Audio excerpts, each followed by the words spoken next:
Okey, bismillahirrahmanirrahim. Assalamualaikum warahmatullahi wabarakatuh. Waalaikumsalam. Waalaikumsalam. Okey, hari ini kita akan sedikit berbincang tentang tafsir Al-Munir Wahab Az-Zuhaili, iaitu kita akan membincangkan tafsir surah Al-Ikhlas. Okey.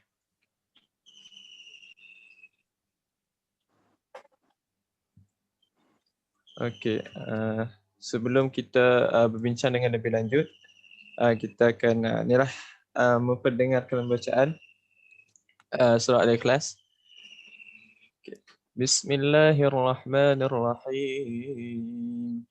Qul huwallahu ahad, Allahus samad, lam yalid wa lam yulad wa lam yakul lahu kufuwan ahad. Okey, slide yang pertama iaitu penamaan surah akan dibentangkan oleh sahabat saya, Tok Azri.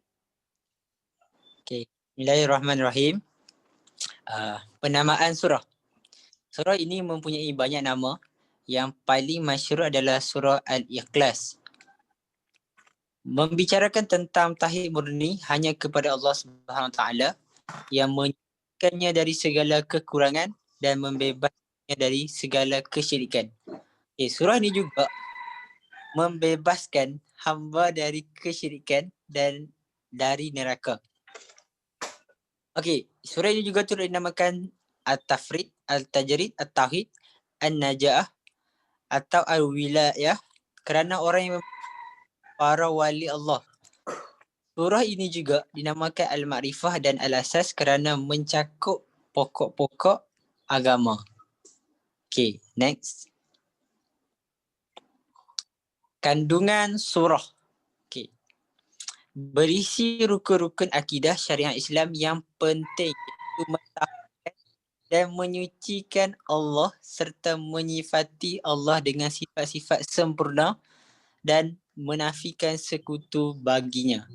Ini merupakan bantahan daripada orang Nasrani yang berkeyakinan Trinitas dan terhadap kaum musyrikin yang menyembah banyak Tuhan selain daripada Allah. Next slide. Keutamaan surah. Banyak hadis menjelaskan keutamaan surah ini. Okey, banyak hadis.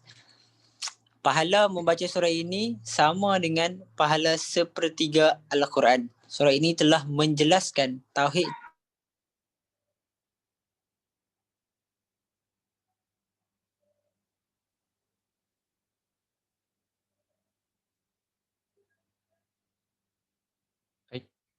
Azri. mendengar seseorang membaca surah Al-Ikhlas berulang-ulang ketika pagi menjelang.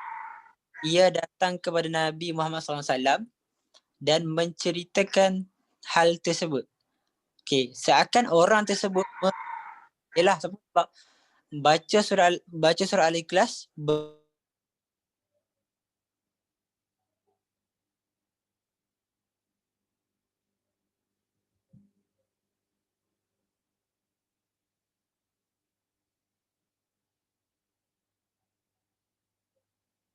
surah Al-Ikhlas itu pastilah setimpal dengan sepertiga Al-Quran.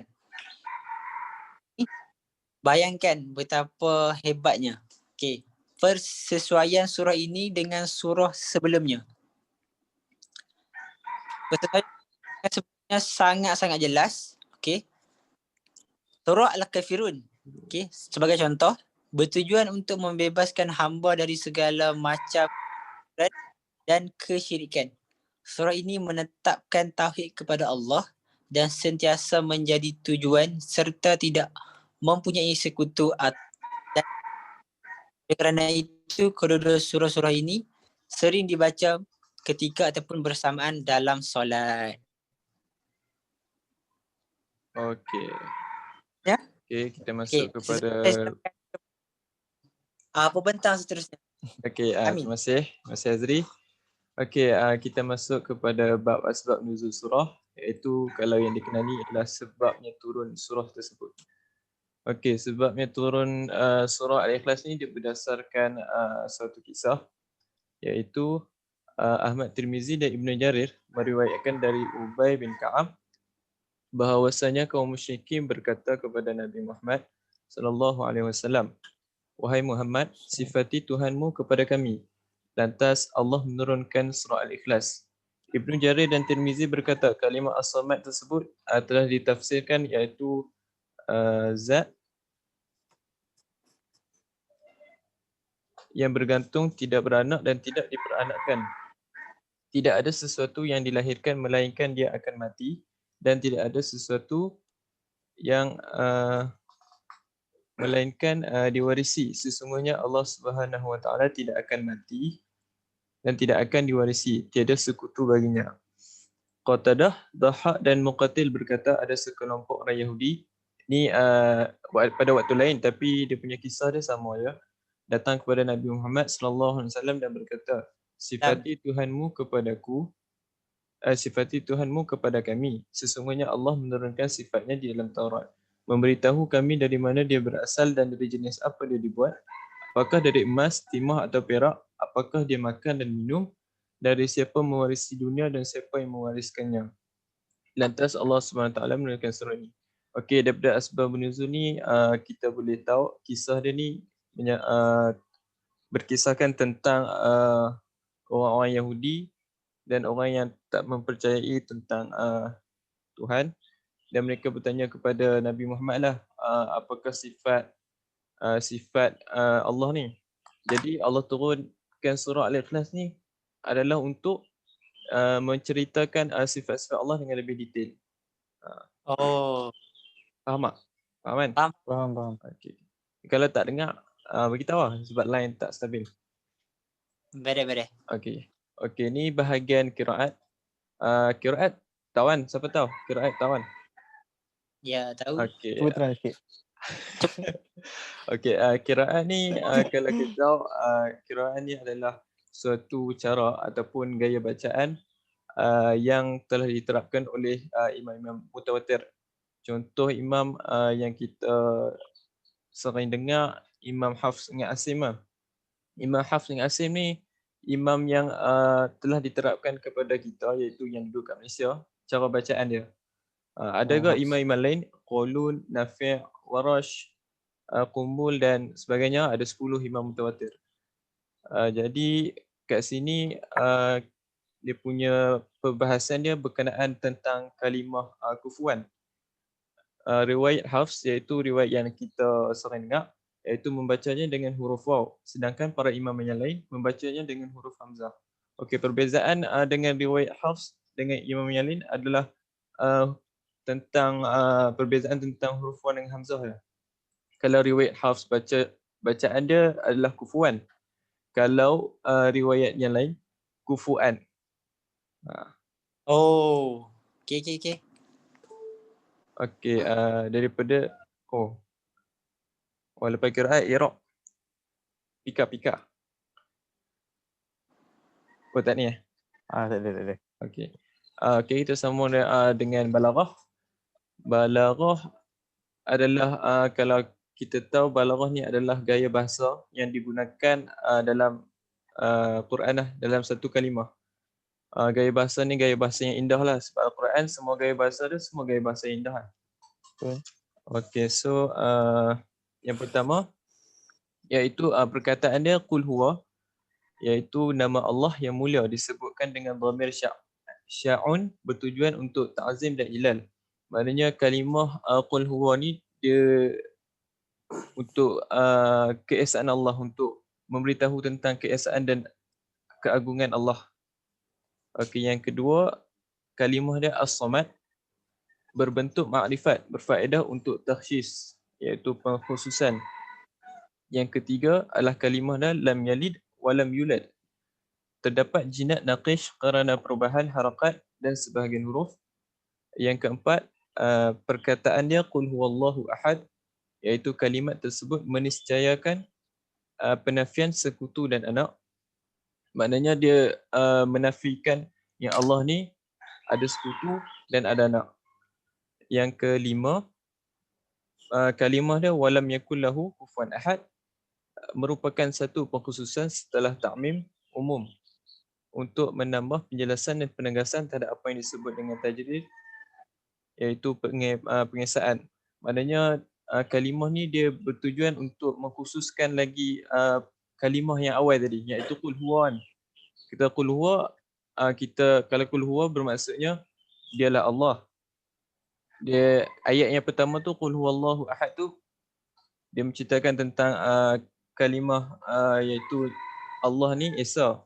Tapi daripada ayat yang walam yakul lahu kufuwan ahad ni dia lebih khusus terhadap ayat yang pertama tadi. Yang keenam ialah ahad as-samad walam yulad ahad. Iaitu kata-kata tersebut adalah sajak murasyab. Okey, ni seterusnya ialah berkaitan dengan mufradat lughawiyah. Mufradat lughawiyah ni yang pertama adalah kalimah ahad, satu dalam zatnya tidak tersusun dari berbagai partikel materi dan tiada pula dari selain materi, juga merupakan penyifatan keesaan dan penafian sekutu. Yang kedua adalah as-samad, iaitu tempat bergantung dalam segala keperluan yang kekal. Maknanya kat sini ayat ni, kalimah ni dia menyatakan bahawa Allah ni tempat bergantung kepada kita lah. Kita ni sentiasa bergantung kepada Allah. Allah tu dia tak ada sandaran pun. Dia kiranya tak bergantung kepada siapa-siapa. Yang ketiga, lam yalid, kalimah lam yalid tidak beranak kerana tidak memerlukan sesuatu untuk menolongnya dan merupakan penafian sesuatu yang menyerupai atau sejenis dengannya. Yang kata tadi lah, Allah ni tak beranak, sifat Allah lah ni. Sifat Allah tak beranak dan tidak memerlukan sesuatu untuk menolongnya. Kalau kan kita tengok apa mak kita beranak kan. Mak kita beranak, yang tolongnya siapa? Doktor. So kalau Allah ni tak ada lah sifat dia tidak beranak. Yang keempat adalah walam yulad, iaitu tidak diperanakkan kerana dia maha terdahulu, bukan sesuatu yang baru. Macam yang kita lihat, kita ni lahir sebab siapa? Sebab ibu ngayah kita. So ibu ngayah kita lahir dahulu daripada kita. Dan yang lahir dahulu daripada ibu ngayah kita, tok nenek kita. Tapi Allah ni dia lagi awal, kira lagi dahulu. Kira tak ada sesiapa ataupun makhluk yang lain yang dahulu daripada Allah. Yang kelima adalah perkataan kalimah kufuwan, iaitu sekutu ataupun serupa. Maknanya tak ada seorang pun ataupun tak ada makhluk pun yang mampu menyerupai Allah, yang mampu setara dengan Allah SWT. Okey, ni saya serahkan kepada sahabat saya iaitu Zulfikar untuk menerangkan perkataan tafsir ayat. InsyaAllah kita pergi kepada bahagian terakhir ya. Iaitu tafsir dan penjelasan setiap ayat. Ada lagi tak lepas ni? Ada yang hukum. Hukum tak ada. Kalau tak buat apa? Boleh lah. Ni lah. Jadi kita pergi kepada tafsir dan penjelasan setiap ayat. Okay, kita ambil daripada surah Al-Ikhlas, surah pilihan kita. Yang mana tadi, awal tadi Amin pun dah baca merdu. Itu baru. Suara. Pika Azri lagi sedap. Jadi dekat sini saya nak menafsirkanlah sedikit daripada penjelasan setiap ayat daripada surah Al-Ikhlas ni. Untuk ayat yang pertama iaitu A'udzu billahi minasyaitonir rajim. Bismillahirrahmanirrahim. Qul huwallahu ahad. Maksudnya, katakanlah, yakni Muhammad, dialah Allah yang Maha Esa. Jadi daripada ayat ini ditafsirkan pada Nabi Muhammad SAW, yakni wahai Rasul, katakanlah kepada orang yang memintamu untuk menyifati Tuhanmu bahawa Allah Subhanahu Wa Taala itu Maha Esa dalam zat dan sifatnya, serta tiada sekutu dan tandingan baginya. Seterusnya ini merupakan penyifatan dengan keesaan dan menafikan sekutu, dan maknanya adalah dialah Allah yang kalian ketahui dan yakini bahawa dia adalah pencipta langit, bumi dan kita semua, yakni Dia Maha Esa dengan sifat ketuhanannya dan tiada sekutu baginya dalam ketuhanan. Ini menafikan berbilangnya zat. Faham ya daripada tafsiran ni? Faham tak? Okay. Kita pergi pada ayat yang kedua. Allahus Samad. Maksudnya Allah tempat meminta segala sesuatu. Zat yang dibuat bergantung dalam segala keperluan kerana dialah yang mampu untuk mewujudkannya. Maknanya Allah ini adalah zat tempat bergantung kepada semua makhluk. Tiada seorang pun yang tidak memerlukannya sedangkan dia tidak memerlukan mereka. Maksudnya kat sini adalah kita setiap makhluk. Kita makhluk manusia, tak kisahlah apa haiwan ke, tumbuh-tumbuhan ke, semuanya memerlukan kebergantungan kepada Allah Subhanahu Wa Taala. Sedangkan Allah tidak memerlukan kita untuk bergantung. Faham Faham. Ini merupakan bantahan ke atas keyakinan kaum musyrikin Arab dan orang-orang yang semisal mereka akan adanya perantara dan zat selain Allah yang memberikan syafaat, iaitu pertolongan. Ayat yang ketiga. Lam yalid wa lam yulad. Maksudnya Allah tidak beranak dan tidak pula diperanakkan. Amir pun tadi dah terangkan berkenaan dengan ni. Jadi tafsirannya adalah daripada ayat ketiga surah Al-Ikhlas ini, tidak ada anak yang lahir dan dia tidak terlahir dari apapun. Dia tidak sejenis dengan apapun. Yakni Allah Maha terdahulu, tidak sesuatu yang baru yakni diciptakan. Tidak ada permulaan baginya yakni Allah dan tiada dan Allah juga bukan merupakan jisim. Ini merupakan penafian bagi sekutu dan jenis serta penyifatan qadim yakni terdahulu dan awaliyah yakni awal serta menafikan kudus yakni baru ataupun diciptakan.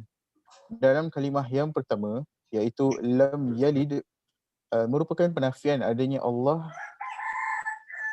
anak bagi Allah Subhanahu Wa Taala dan bantahan kepada kaum musyrikin yang menyangka bahawa malaikat adalah puteri-puteri Allah. Jadi kita selalu kalau kita tengok apa movie ke, kartun ke, kan. Kalau kita tengok dia punya gambaran kepada malaikat ni bersayap kan. Jadi itu yang digambarkan oleh orang bukan Islam lah. Tapi dalam kalimat yang pertama ni terdapat penafian yang mana Allah adanya Allah SWT dan bantahan kepada kaum musyrikin menyangka bahawa malaikat adalah puteri-puteri Allah. Dan seterusnya adalah bantahan ini juga adalah terhadap orang-orang Yahudi yang mengatakan bahawa Uzair adalah putera Allah dan terhadap orang-orang Nasrani juga yang mengatakan bahawa Al-Masih adalah putera Allah. Dan yang ni kalau kita dengar tu cerita dia yang Maryam lah. Maryam adalah isteri kepada Allah kan, dia kata kan. Dan Isa adalah anak kepada Allah. Tapi itu semua salah. Sebab Allah tidak beranak dan sebab Allah tidak beranak. Okay. Seterusnya dalam kalimat yang kedua iaitu walam yulad. Seterusnya dalam ayat kalimat kedua yang ini terdapat penafian adanya orang tua bagi Allah dan penafian bahawa Allah Subhanahu Wa Taala bermula daripada ketidakadaan. Dan ayat yang terakhir iaitu walam yakul lahu kufuwan ahad, dan tidak ada sesuatu yang setara dengan dia.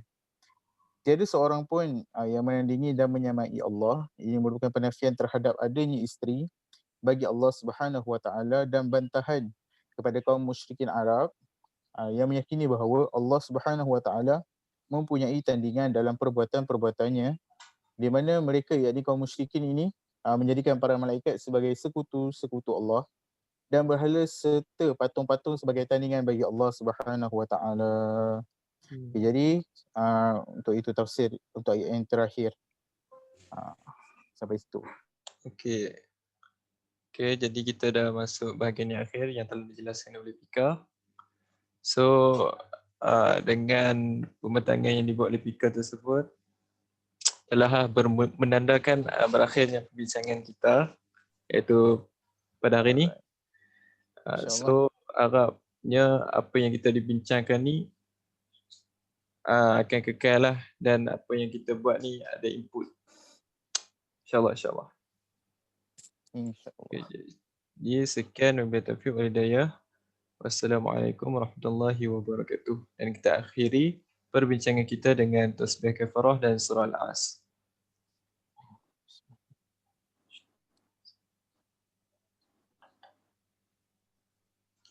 Okay. Okay.